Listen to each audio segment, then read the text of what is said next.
السلام علیکم ورحمۃ اللہ وبرکاتہ۔ الحمد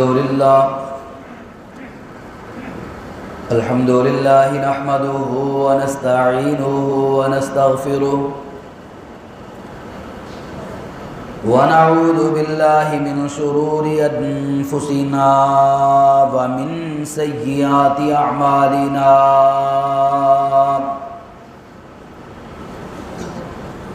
من يهده الله فلا مضل له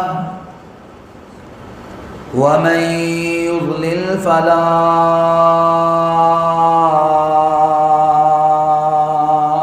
هادي له، أشهد أن لا إله إلا الله وحده لا شريك له، وأشهد أن محمدًا عبده ورسوله صلى الله عليه وسلم۔ أما بعد فإن خير الحديث كتاب الله، وخير الهدي هدي محمد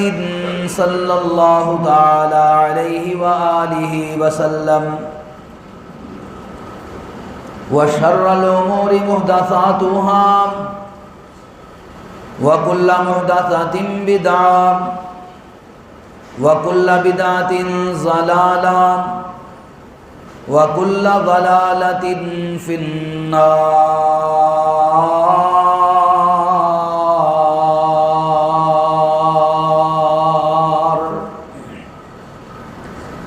يا أيها الذين آمنوا اتقوا الله حق تقاته ولا تموتن إلا وأنتم مسلمون۔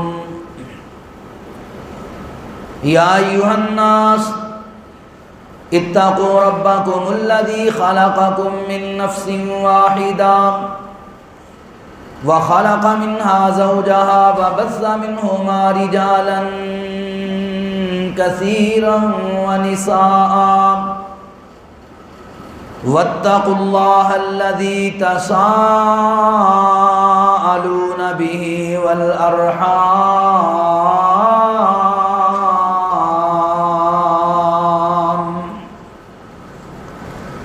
إن الله كان عليكم رقيبا۔ يا أيها الذين آمنوا اتقوا الله وقولوا قولا سديدا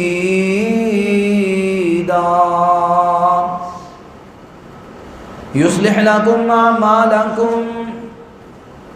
ويغفر لكم ذنوبكم، ومن يطع الله ورسوله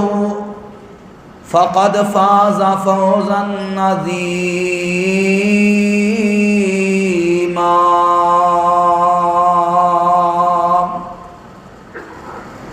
أما بعد فأعوذ بالله السميع العليم وبوجهه الكريم وسلطانه القديم من الشيطان الرجيم، من همزه ونفخه ونفثه، بسم الله الرحمن الرحيم۔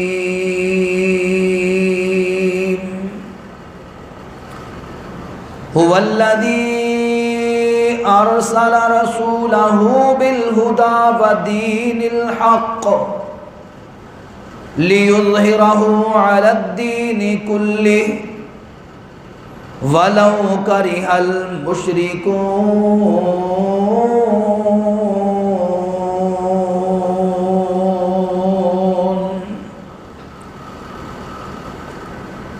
حمد و ثنا خالق ارض و سماء اللہ وحدہ لا شریک کے لیے، درود و سلام پوری کائنات کے امام الانبیاء جناب محمد الرسول اللہ صلی اللہ تعالی علیہ وآلہ وسلم کی ذات گرامی پہ اللہ احکم الحاکمین سے دعا ہے کہ اللہ تعالیٰ میرا حاضر ہونا، آپ بھائیوں کا تشریف لانا، جامعہ مسجد محمد اعظم کے لیے جمعۃ المبارک کے اندر جمعۃ المبارک کے خطبے کو سننے کے لیے جمع ہونا اللہ اپنی بارگاہ میں قبول و منظور فرمائے۔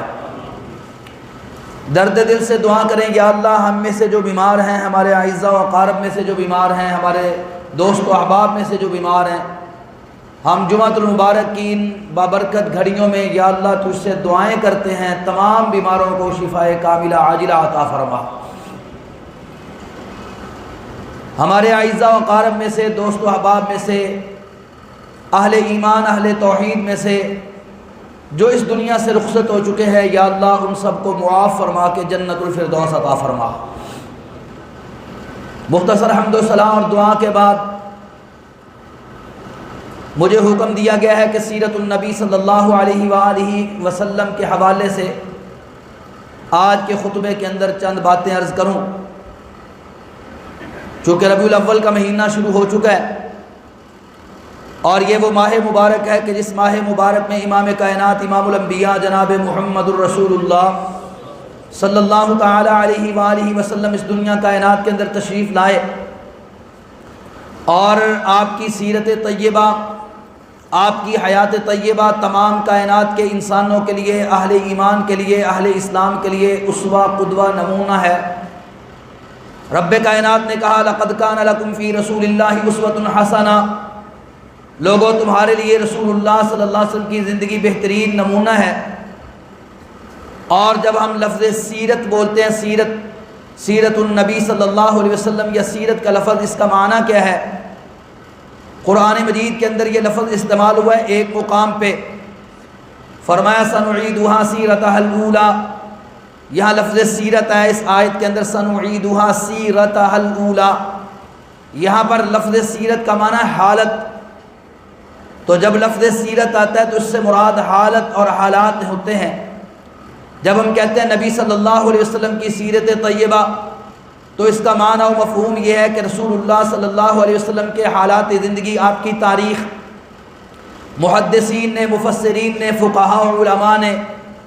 جو اس کی تعریف بیان کی ہے وہ کیا ہے؟ ما اضیف الی النبی صلی اللہ تعالی علیہ وآلہ وسلم من قول او عمل او تقریر او صفت خلقیت او صفت خلقیہ۔ سیرت النبی صلی اللہ علیہ وسلم کی تعریف یہ ہے کہ ہر وہ چیز سیرت کہلاتی ہے، ہر اس چیز کا بیان سیرت کا بیان کہلاتا ہے جس کی نسبت نبی صلی اللہ علیہ وسلم کی طرف کی جائے، من قول او عمل او تقریر، چاہے آپ کی گفتگو ہو، چاہے آپ کے اعمال ہو، چاہے آپ کی خاموشی ہو، او صفت خلقیت او صفت خلقیہ، یا آپ کی پیدائشی صفات جو ہیں، اللہ نے جس انداز سے رسول اللہ صلی اللہ علیہ وسلم کو پیدا فرمایا، آپ کا چہرہ کیسا تھا، آپ کی آنکھیں کیسے تھیں، آپ کا قد مبارک کیسا تھا، آپ کا چلنا پھرنا کیسا تھا،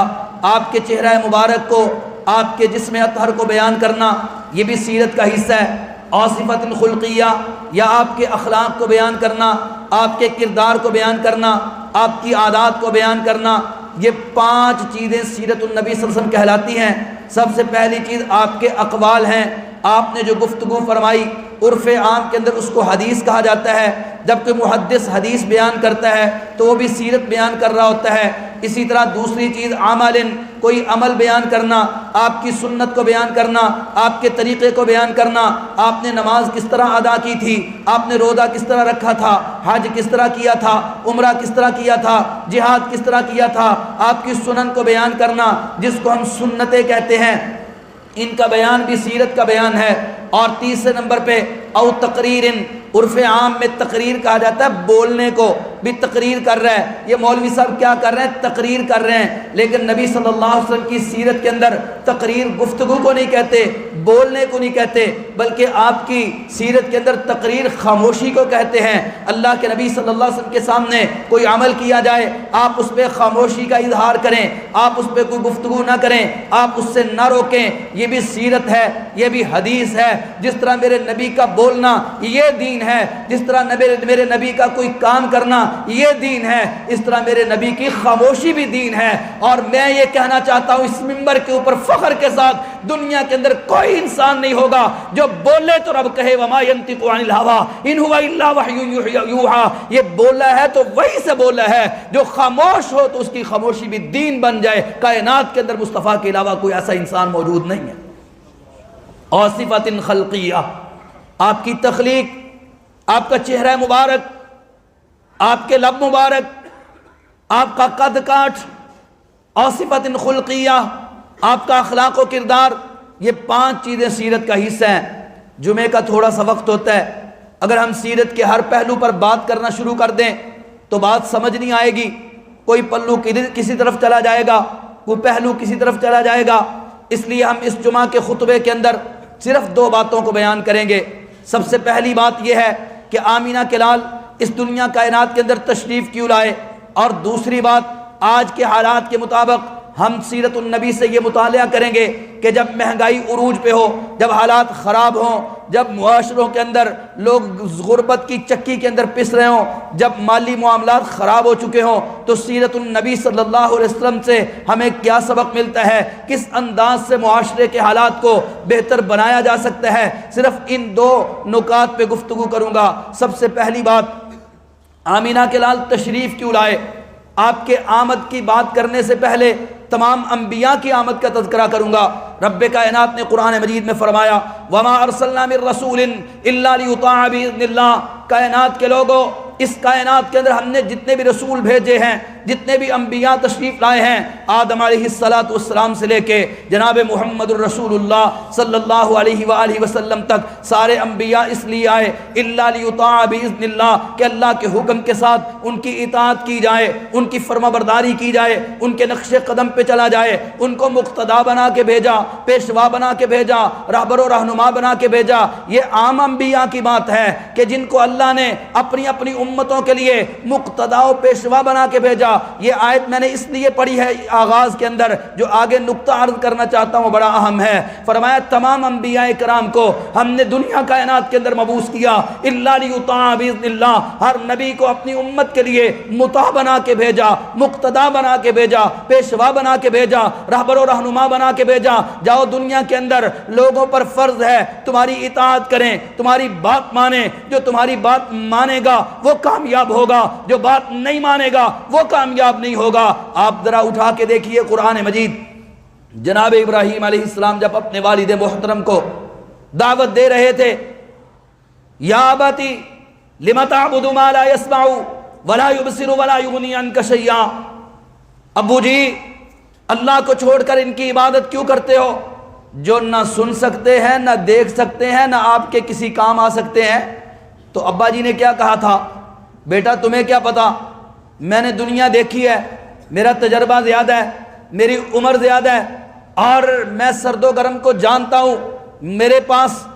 تجربہ زیادہ ہے، میرے پاس عمر زیادہ ہے، اور تم کیا باتیں کر رہے ہو، تمہیں چاہیے کہ تم میرے پیچھے چلو۔ تو ابراہیم علیہ السلام نے کیا جواب دیا، یا ابتی انی قد جاءنی من العلم ما لم یاتک فاتبعنی اہدک صراطا سویا۔ ابا تو آئے گا، ابو جی، ابا جی آپ ہیں، عمر آپ کی زیادہ ہے، تجربہ آپ کا زیادہ ہے،